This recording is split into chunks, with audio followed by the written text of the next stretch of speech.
Come on. Quiet on the set, please. Borgnine residence? Hi, is this Harry? Hey, Carlo, how are you? Hey, I'm just wild about Harry. Harry, it's Johnny Salami and Carlo Valero. All right, I'll give you this kindly gentleman here. Oh, he's a world-class gentleman. A classic. Here we go. Hello? Hello, Mr. Borgnine. How are you, sir? Who's the doctor? It's the Wiseguyz show. This is a Carlo. You don't remember me? You got it the wrong number, I think. Oh, I know. I got it the right number. Right the number, you think? I hope so, or else I call in the wrong place. I know. I don't think so. Oh, Manager Lamaron. Who am I calling? Is this a Chinese restaurant? That's Chinese, yes, that's right. Manager Lamazeria. Give me a number 2 to go. Mr. Borgnine, I just wanted. Harry told me that. The name is Ernie. Are you? Oh, thank you. I wanted to wait until you gave me the Ernie. It's an honor to even be talking to you. It was a pleasure meeting you at the Chiller Convention. And I mean, I felt like I was at Motor Vehicles waiting in line to talk to you. That's how long the lines were for you. All right, Kyle. Okay. So, oh, hold on 1 second. I just got to fix this. All right, go ahead. So, Harry tells me you're in a big movie now. You're getting ready to do another movie. I'm ready to do another one. I'm studying like a son of a gun for it. Can you give us a little details on it, or? Well, it's called The Man Who Shook the Hand of Vicente Fernandez. Oh, okay. Nice. So, and believe it or not, there is a Vicente Fernandez, and he's called the Sinatra of Mexico. Oh, he's a big like a musician in Mexico, right? He's one of the biggest in the world. Wow. I'll tell you, he's revered over there like Frank Sinatra used to be. Mm-hmm. And I'm going to work with that man, and I tell you, I'm looking forward to it because he's a hell of a guy, and I understand people just go crazy about him. Yeah, he was like Selena was before she, you know. Yeah. So I'm getting all set and getting ready to work with him, and it's the same old thing all over again, you know. Start to study again. Well, I got to give you credit because I mean, at 94, and you got all your wits about you. You're in better shape than some 19-year-olds. I'm shaking and I'm knocking wood as I say this, and I thank you very much. But believe me, it's been a strain. I tell you, a lot of people. Oh my goodness, they got to retire. You know, they got to retire to what? Yeah, exactly. Yes. But find out that in 2 weeks' time they're saying to themselves, "Mamma mia! Well, what am I going to do next? I played golf yesterday. I'm going to play golf again today. I don't want to play golf again today. I want to go somewhere, do something." Yeah. How many games I got? I'm going crazy. Golf is very relaxing, but it gets boring after a while. They wonder what the heck they should be doing when they're not working like that. I tell you, it makes an awful lot of sense to keep your business about you and keep doing what you're doing, because if you like it, what the heck, that's what it's all about. Exactly. Yeah. Take your time doing it. What? Yeah. See. Gabish. What kind of what role do you play in this movie? I'm playing the lead role of Rex, a guy who wants to be an actor and never made it. Oh, okay. Oh, you're the lead. Wow, very good.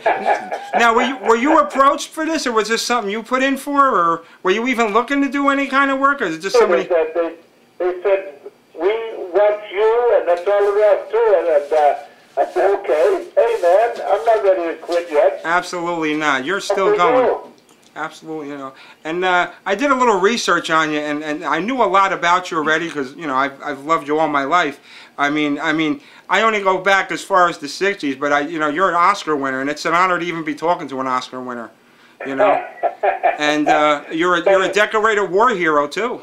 You're only as good as your last picture, remember? Exactly. Was the Titanic? Was that Oscar nominated? Oh no. Titanic. I mean, Poseidon Adventure. No, no, not the Poseidon Adventure. No, it was a couple of people. I think what Song got an Oscar for who was it? Song did for that. Yeah, she got the big fat lady. What the heck's her name? Shelley Shelley Winters. Shelley Winters, yeah. The fat lady. Right. But no, I won mine with a picture called Marty. Yeah, Marty was Marty. There you go. That's the movie. All right. Marty. Absolutely. Mr. Borgnine, friend of ours, Brian Booker, told us to tell you hello and that he's had Marty on his bookshelf since he's 8 years old. His mother gave it to him and it's been there ever since. Who is this?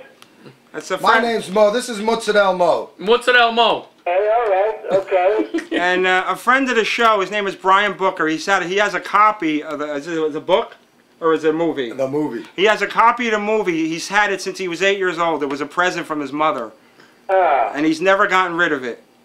Tell him it better bring it up to date, though. But so another thing that What's up? another thing that I read about you when I was that you're a decorated war hero.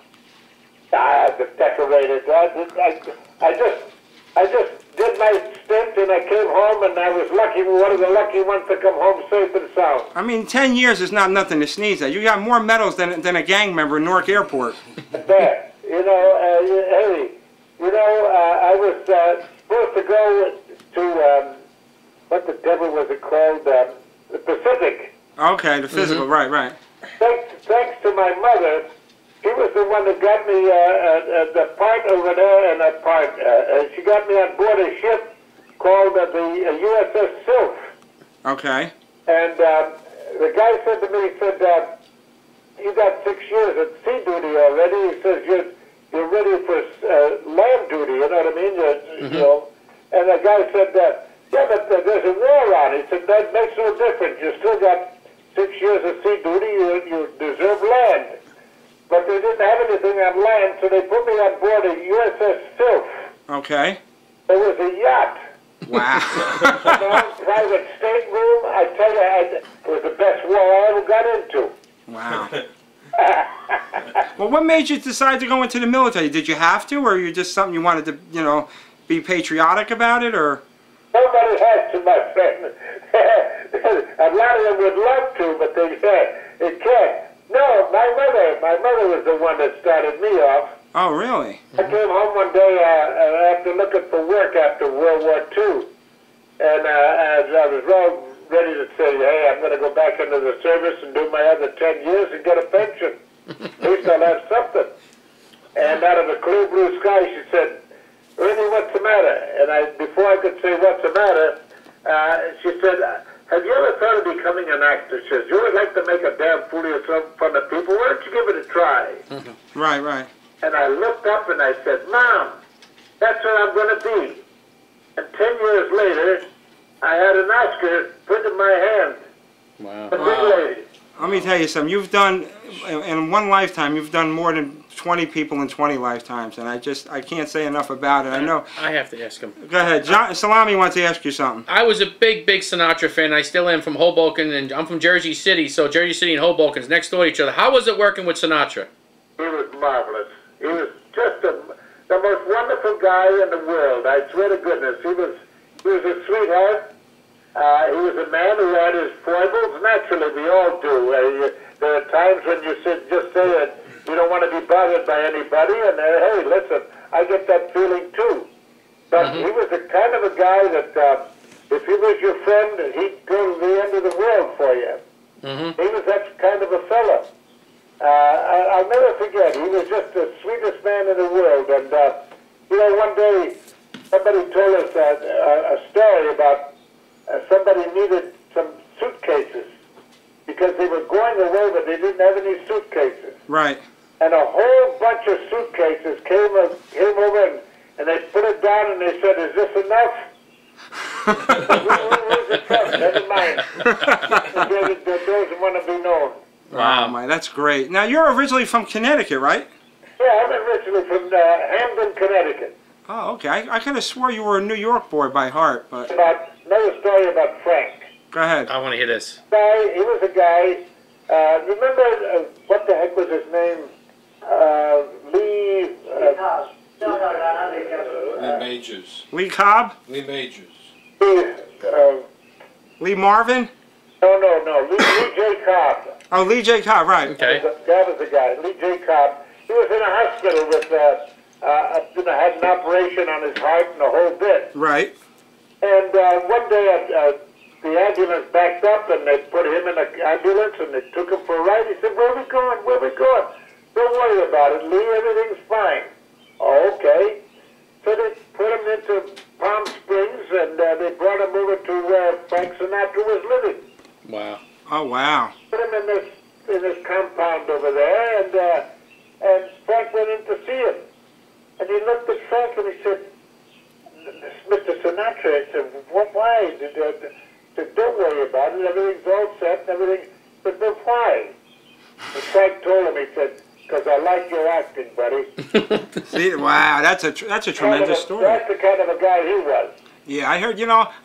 Being from New Jersey, Newark, New Jersey, I heard a lot of good and bad stories about Sinatra. But that comes with the territory. Not everybody can Hey, be. listen, they tell you bad stories about me too. No, we never heard that one. I wouldn't believe him. I just, because you're the closest thing to a saint walking on this earth. Let me tell you. Now, let me ask you a question. Anyway, we tried hard. That's what it's all about. Exactly. Let me ask you a question. If somebody were to come up to you and say, "Ernest Borgnine, you've been in, I think, well over 150 movies, if I'm not mistaken." 205. 205? God bless. Holy shit! Wow. All right. 205 movies. That's 205 movies. That's nothing to sneeze about. You know what? And you know what?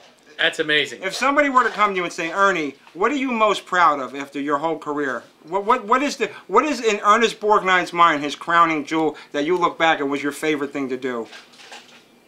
I think the most wonderful thing is to say that I made people happy.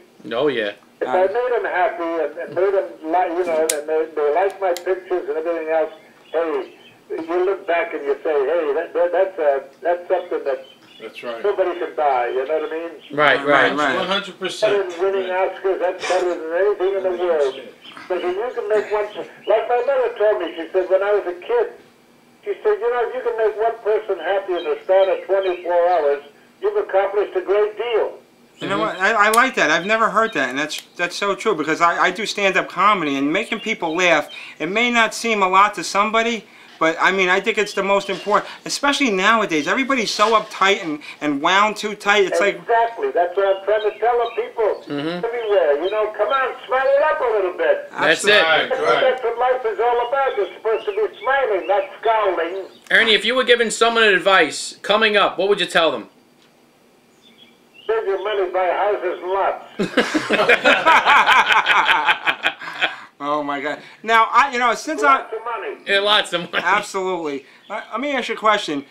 I'm a child of the '80s. I grew up, and one of my favorite shows was Airwolf. What was it like working on that series? You had never done TV before, right? No, McHale's Navy. No, it was fun. It really was. For a while there, it was just great because of the fact that we were allowed to go up in the planes and everything else, until the insurance companies found out about it. Right. No, you can't do that because we have insurance on you, and you'll go bad. If something happens, you're dead. Right. Yeah. Not right away, but in the meantime, right at the beginning, it was wonderful, and it was quite a well-recognized television show, and I think we'd still be going if things had worked out. But hey, listen, it just didn't stay, and that was all there was to it. Well, you know what? It's definitely a memorable part of the '80s. And you know what I noticed? I don't know if you agree with me, but the sitcoms of the '80s seemed like so much easier. It didn't seem like stressful. Any kind of acting or sitcoms is always hard on an actor, but it seems back then everybody was laid back. It wasn't like now. Everybody's uptight and it's got to be this way and that way. It seems like they were more fun to do back then. Of course it was, because people were more at ease, for God's sake. they weren't as uptight as they are today. And we're back to that old adage again. We're uptight. Exactly. But, you know, get a little more of the U.S. And one thing is that we ought to get to somebody that's going to, you know, show a little bit of respect for the American public and do it with what the Americans are supposed to be getting out of their Congress and the Senate. Right. Right. You know, we can't just read the paper all the time saying that they're just going to do this, going to do that, and they never do a damn thing. Right. Yeah, it's easy to be an armchair quarterback, let me tell you. What was your favorite president, Mr. Borgnine? What was your favorite president? My favorite president was Truman. Really? Harry Truman. Harry Truman. There you go. He wasn't a pussy, that's why. He kicked ass when he had to. That's right. That Truman, in my estimation, saved a whole bunch of people by dropping that atom bomb when he did. Right. He dropped two big ones. Consideration. Yeah. Hey, listen, it took an awful lot of guts to be able to say, drop that bomb so maybe we can bring that war to an end. And that's exactly what he did. That's exactly what he did. Absolutely. Yes, he did. Yeah. Let me, what do you think of the current state of politics today? I mean, to me, you know, and I'm not a big political guy, you know, I understand people have to get involved, but there's nobody that's going to come into office, that's in office now or going to come in the future that's going to be able to change things. All these politicians are nothing but figureheads. The country is run by other people, and it's just a shame that, like, I don't think there's anybody that's going to come in and do anything more spectacular and just make a bunch of phony promises, if you ask me. Let me tell you something. I got two words for that. But I love America. I really do love America, and I go over this country. Every time I go across on an airplane, I keep my window open and I look at this beautiful country of ours. Yeah. Mm-hmm. You see the Grand Canyon, and you see all these wonderful lands and everything else, and beautiful cities, and you know, you say to yourself, my God, how can it get so bad? Yeah, I don't Wow. know. Is it our fault, or whose fault is it real? Who do you blame? My friend, it stinks. Yeah. That's the name of the politics, because it's being run by two factions that have just come to, all they want is a recognition for themselves and not for anybody else. This is not being run by the United States, or the people in the United States. It's being run for the parties. The two parties will never come to agreement, and as long as they don't come to agreement, you and I are going to be stuck in our thumbs. Yeah, Exactly. You are so right. I mean, it's just a shame with all the stuff that's going on, and it's just, that's why everybody's so uptight. And that's why I don't even, when I do my stand-up comedy, I steer away from political comedy, because it's... Don't blame you, because you know, a lot of people right now are just saying, what the hell does Borgnine know? Well, I'll tell you, it's what I feel inside. And you know something? I feel a lot for this country. I really do. You do fight for the country for a long time and stay in the service and all that without learning something about your fellow man. And I, believe me, when I see things like the devastation that's taking place right now at the Mississippi River and those tornadoes going through, my heart goes out to these wonderful people. Yeah. So what are we doing for them? Nothing, because of charities. They don't do charities for them. No, did you hear about the mayor in Alabama that he wouldn't allow the FEMA to bring in trailers because he didn't like the way they looked in his town? And meanwhile, these people are walking around with no homes.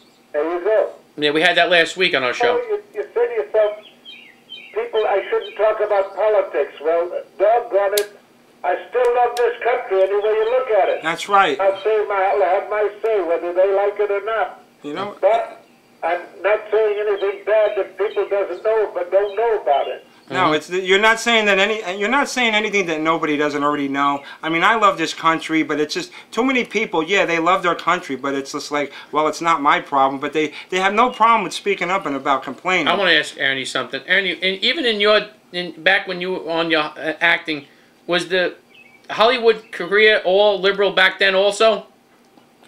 What do you mean? Liberal? Like most of them are very liberal in Hollywood. The libertarians. Like more Democrats, or there's no like Republicans. Hollywood as liberal when you were starting out as it is now? A liberal, yeah, it was as liberal as you could possibly get, yes, you know, but still you have mail coming through all the time, people asking for donations, people asking for this, people asking for that. Mm-hmm. You know, and it's all Republican or Democratic, but that's about as political as it got, you know? I know, but Right. only one that was a Republican in Hollywood was Charlton Heston. Is that correct? Yeah. He was Moses. Now, You should have been in that movie. You should have been in the movie Ten Commandments. There's an awful lot of Republicans and Democrats. Me, I vote, what the heck is it, you know, they Independent. got a name for it, but I vote for the best man that I think is right for the That's party. fine. That's fine. Independent. That's fine. let me ask you a question. It's starting out in Hollywood early on. Did you see a lot of prejudicial treatment because you were an Italian American? No, never. No. All right, because Never. you know they say a lot of people quote unquote say Hollywood is run by What part of Italy? Jew. Oh yeah. Tilio. No, Yeah. no, I never heard anything like that. And matter of fact, people have been, you know, over here they figure you on your capabilities. Right, right. Well, this is the way it should be. And they can make a buck with you, they'll do it. Right, right. Right. Absolutely.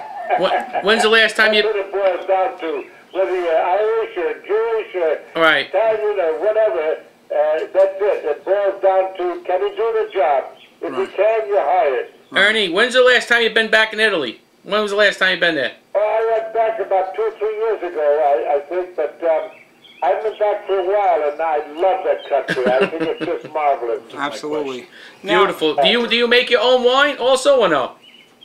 What's that? Do you make your own wine? Do you make a homemade wine, a red wine or a white? My father used to make it every year. Oh wow. He used to put me in the tub, you know, when they used to put me And I said, Tom, please don't put me in there. I said, I got to go to gym class in the morning, and I'm going to have purple all over me. Oh my God. Wow. Hey, You know, and I stomp all those... Listen, anytime you get to New Jersey, you come here. My mother will cook you fusillis with meat sauce with a little ricotta on the side, and you'll love it. Believe me. Mamma mia. Absolutely. I will. I got to ask you one last question. Being that you were in the war, for 10 years. Do you support this war? Do you agree with our presence there or not? Let me have that again now. That's really important. You served 10 years in the military. Do you agree with us being over there right now, or do you? I mean, because I want to get your opinion from a guy who served. I didn't agree with it from the time that we started in. Right. Okay. Just didn't think it should be. We should have kept our own nose clean and stayed here. That's right. I think we should have kept the troops here. Take care of Beautiful. Now- Beautiful. It's awful hard to take a slap in the face like we did in 2001, but I'll tell you something. We would have saved a hell of a lot of lives, a lot of money, and we wouldn't be in the kind of situation we are today. Oh, cool. Now, before we let you go, you remember the guy that was with me, the Freddie? Yeah? Okay, he's gonna sing for you in Italian as a tribute to you because we love you. We love you. And Harry told us that we're the only interview that you're allowing, and we thank you for it. So Freddie's an operatic singer, so he's gonna sing a few lines for you in honor of your service in the movies, in the military, and just for being an all-around nice guy. So go ahead, Freddie. Thank you. Here he goes. Here he goes. Can you hear me good, Mr. Borgnine? I hear that. I remember me. I sat down next to you. I heard you speaking to Carlo when we were at the show, at the Expo show, and I heard you speaking Italian, so I had to butt in because your dialect was very similar to mine. Would you like to hear the song Mama? Here we go. Okay. My name is Ferdinando Tenore. My last name is Tenor. I am a tenor. It runs in my family. I just happen to have the same last name, so. Va bene, caro mio. Okay, you ready? Here we go. Mamma, sole per te la mia canzone vola.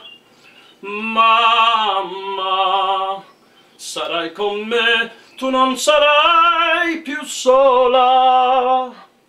quanto ti voglio bene, queste parole d'amore che ti sospira il mio cuore, forse non si usano più,